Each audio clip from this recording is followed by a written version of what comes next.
We have a brand spanking new hero coming to Watch of Realms. She is a fighter, she is a piercer, and she looks absolutely beautiful. Her name is Numera. She just arrived recently on the test server. As you can see, she's still grayed out, so I can't even play test her yet. That being said, her kit does look to be entirely complete, and we can cover her, so let's break her down. To me, she's looking like Iovar's wife or something. I cannot wait to take a quick peek at the lore and find out if that is true, and that's a good disclaimer slash notifier slash whatever you want to call it. This is totally blind. All I've done so far is log on to test server, see that she was here, and see that she looks fantastic. So let's get into it, and let's see what Numera is all about. Fastidious. Fastidious. Alrighty, let's get into it. How the heck are you, everybody? Blind review. Cannot wait. You can tell she looks fantastic. She's got that same... I just noticed this. I was on stream. Someone pointed out every female character in this game has high heels. It is so weird. She's got wooden high heels on. What is going on?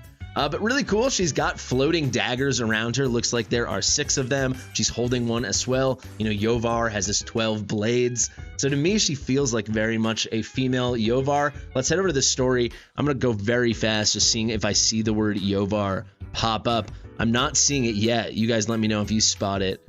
Undeniably, though, you know, with the kind of roots, branches growing out of her head as like a crown, she seems so similar to Iovar, right? Doesn't that feel undeniable that they are kind of a pairing?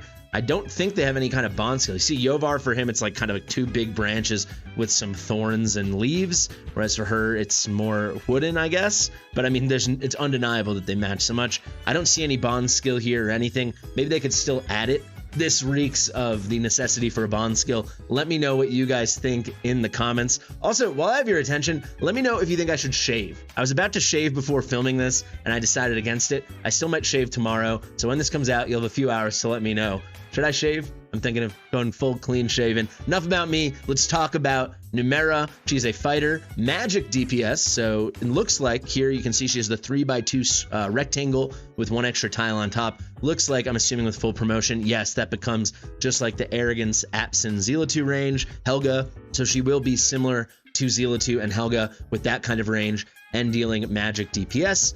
I'll be honest, magic DPS is not so thrilling for this faction. You know, we have people like Hex. Of course, we have Numera. I'm trying to think if there's any other magic DPS. We have Pelagios, but typically you need to be completely overpowered like Hex, or you need to be Pelagios with true damage to truly shine as a piercer and not do piercing damage like the namesake would suggest. So the magic DPS, I don't know. She has AoE damage. That's pretty exciting. Let's check those base stats really quickly. Quite high attack for a magic DPS fighter. I can give you a source of comparison very quickly. Let's go to the fighters. Someone like Valkyra, I believe, is somewhere down at like 4,300, I want to say. Why can I not find her?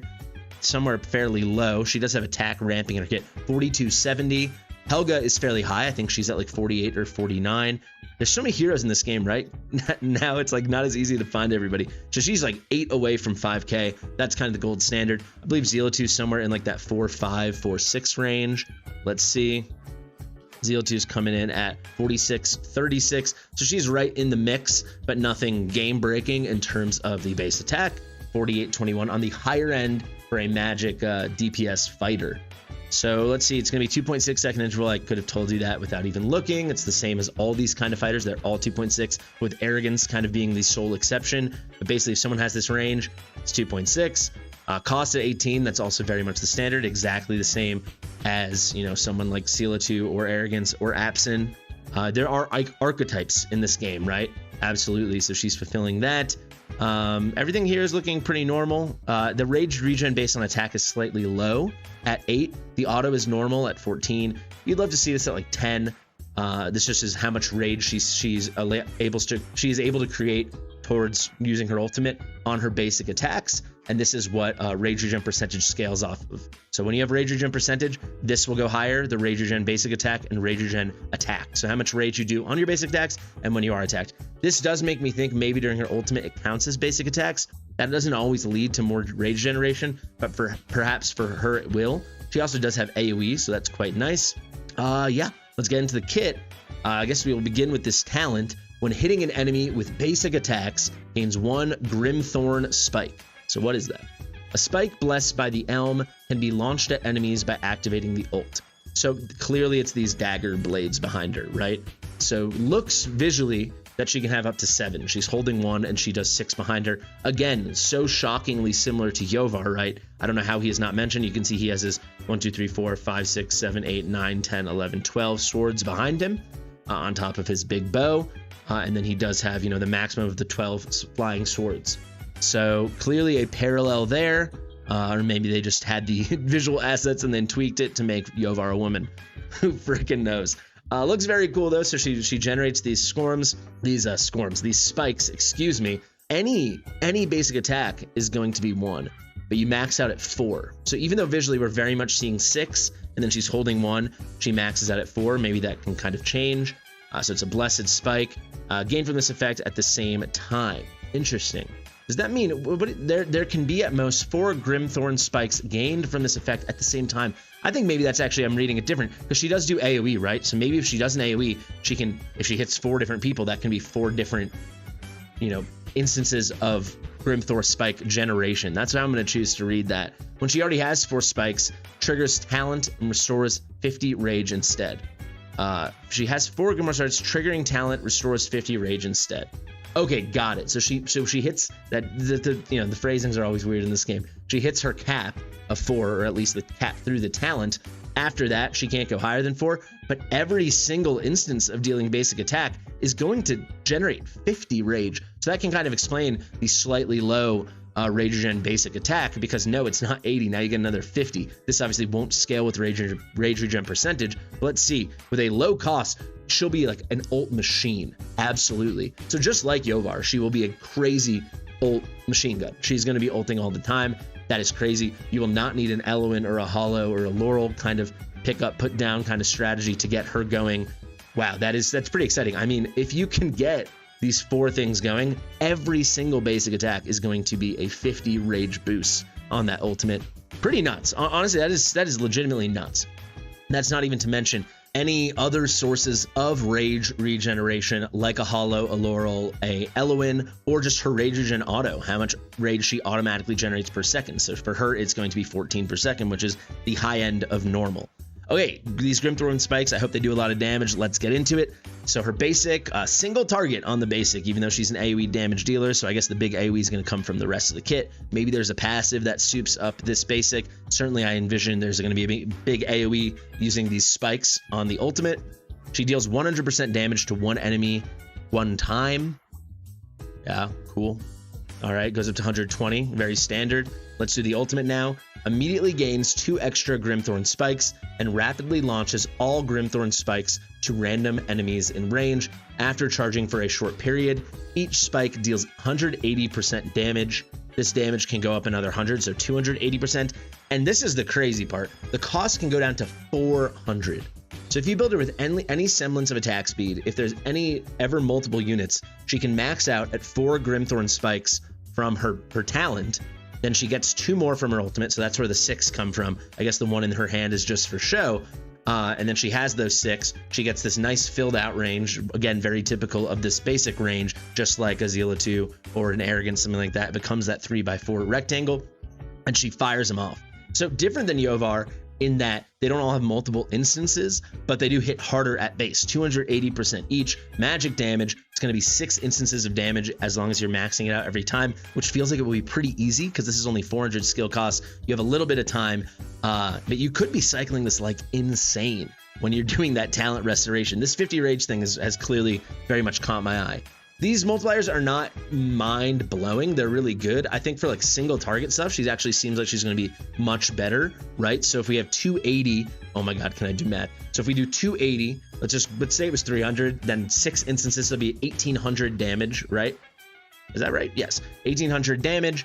I'm saying 280 with the skill ups minus the 20 I just chopped off. So it would be 1680 damage. So that would be single target damage if you kept cycling it. She should be able to keep cycling it. especially against like a boss or something. This also should be quite good, I would think, against like sticks. So if you're running like Iovar, you could run her as well in sticks. She obviously isn't a marksman, so he doesn't get that big benefit. She'll get the benefit from him as a Piercer Lord, but he does not get the benefit from her, since his benefit is not even faction dependent. It's just class dependent, marksman dependent. Seems really strong, but not like insanely strong. And I will say, you can see this nice visual Moonton, how you can see those Grimoire spikes around her. Can't we get something like that for Lucius? Why can't we do that? It looks very cool, actually, the ultimate animation. I would question how this is AoE, so let's get into the passives. Let's see. Inflicts stun when at least 2 Grimthorn spikes hit the same target in a short period. Okay, so she's going to be a Guild Boss 2 monster. If you're running one of those Iovar teams or even an Araka team, she's going to be fantastic as long as she has at least 2 spikes. There's no world she won't have 2 spikes by the time her ult comes up again. And keep in mind, whenever she does ult, she'll gain 2, but it does look like maybe this isn't even contingent upon the ult. No, it isn't. Just as long as she has 2 spikes, if she hits the same target, she's going to inflict a stun. How long is that stun? 1 second. Inflicts stun when at least 2 Grimthorn spikes. Oh no, excuse me. So it is contingent upon the ultimate Poisonwood branch. The spikes need to hit the target. She's obviously only ever using the spikes when she ults. Triggering Toxic Surge 1 time, a 50% damage per poison stack when at least 3 Grimoire spikes hit the same target in a short period. Okay, so consumes poison effects inflicted on the target, dealing a certain amount of magic damage based on the poison stacks, consumed up to 40 stacks. Okay, that is crazy because the base of poison, right? Let's find a nice poisoner over here. You can see the way poison deals damage at base is going to be 5% continuous magic damage per second, stacking up to 10 times, right? So it can build all the way up to 50. What she is going to do is basically it's going to be like a heightened version of poison. So she's going to have this whole synergy with poison teams. So instead of them just being poisoned, they'll be affected by this toxic surge, and it's going to consume each poison a stack currently on. And for that, she is going to deal 50% damage per poison stack. Is it saying over how much? No, but it's going to just max it out, I presume. So it looks like this deletes their dot effect, but kind of maxes them out. So if you had 5 stacks of poison, it's just boom, 250% damage every time she does it. Keep in mind the poisons could be ticking while you're going still. Feels like a nice synergy. Feels like makes her viable with Araka now too, Aracha. I never know what to call her now. You guys are completely in my head. When at least 3 spikes hit. Got it. You can get the stun duration up to 3 seconds. So for non-Guild Boss 2 content, that is very significant. And you can get that toxic surge damage to 60% per stack. I am confused a bit because it says, where's this thing over here? Up to 40 stacks. But doesn't it always max out at 10 stacks? Let me know in the comments what you guys are maybe if they're from different sources, but I do not think that's how poison works at all. Consumes the poison effects inflicted on the target, dealing a certain amount of magic damage based on the poison stacks up to 40 stacks. I'm pretty sure you can, even if it's coming from multiple sources, poison caps at 10 stacks. Maybe not. I don't know. Because if you could get 40 stacks and you're going for 60, right? I mean, that is truly significant. 40 and 60, we are talking what? 2,400% damage if you somehow had a max 40 stacks. Let me know what I'm missing there, because I presume I must be missing something. And then we've got each Grimthorn spike inflicts Grimthorn roots on the enemy. I'm assuming this is going to be, I'll tell you right now, some kind of splash AoE damage around the target getting hit with the spikes. That's my prediction. We get this damage up 12%. Let's see it. Deals continuous true damage equal to 18% of the caster's attack per second. Okay, no. So there's no AoE. So she's not an AoE hero at all.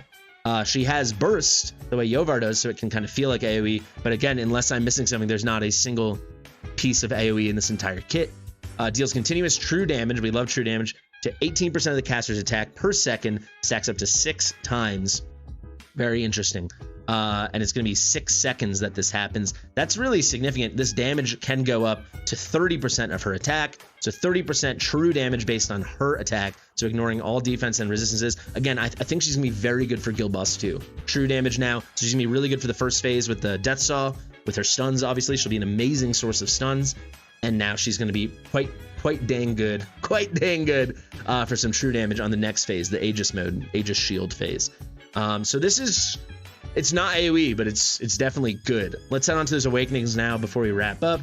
The hero heals the hero for 20% of the true damage dealt by Grimthorn roots. So this is what we just discussed. That could be a lot of damage, especially, yeah, especially if you build her with a ton of attack, which I think you will. Easily you could get her, you know, towards 20k attack in that like 17 to 19k range.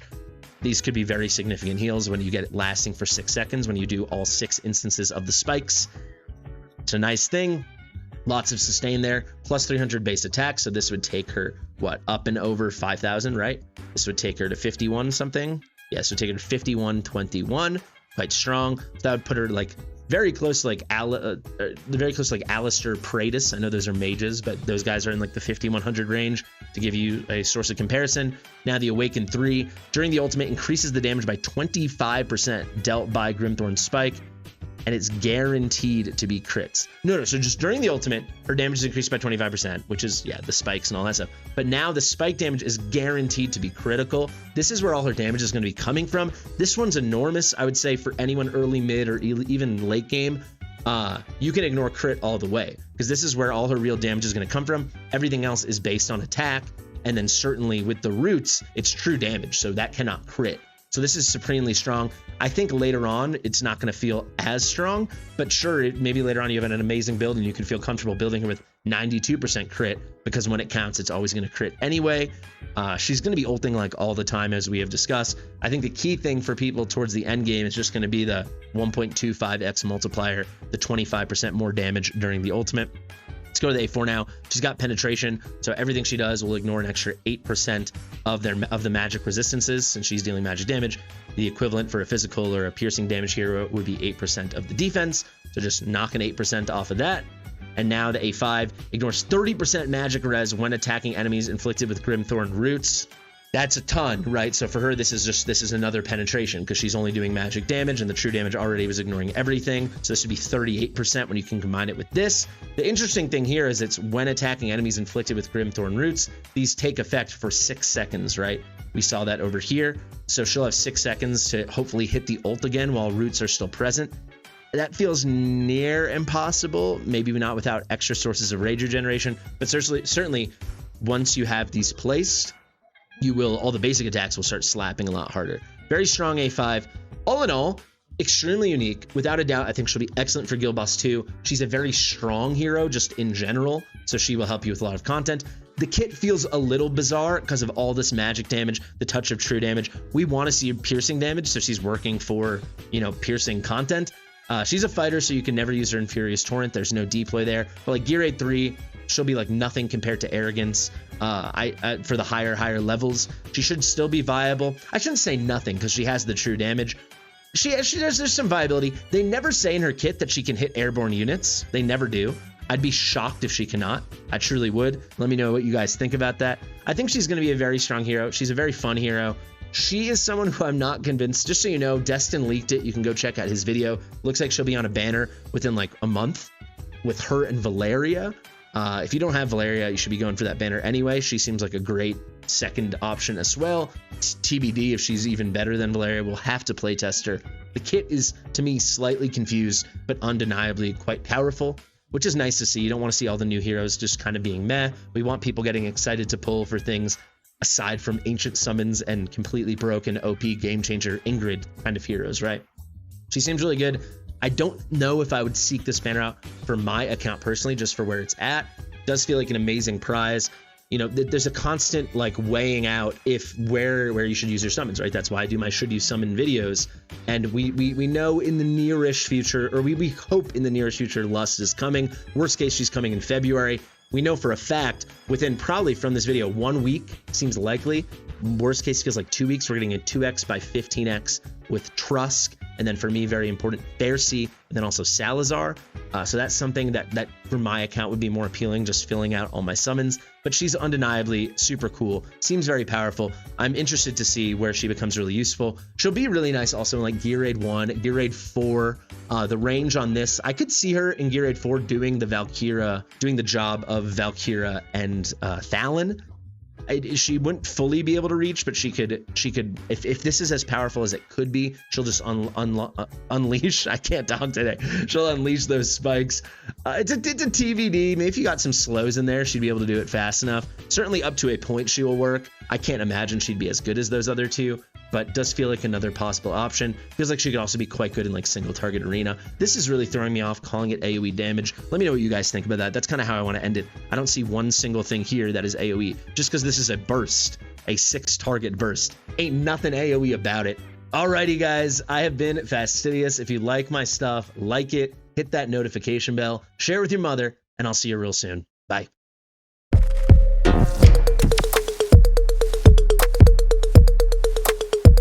Fastidious.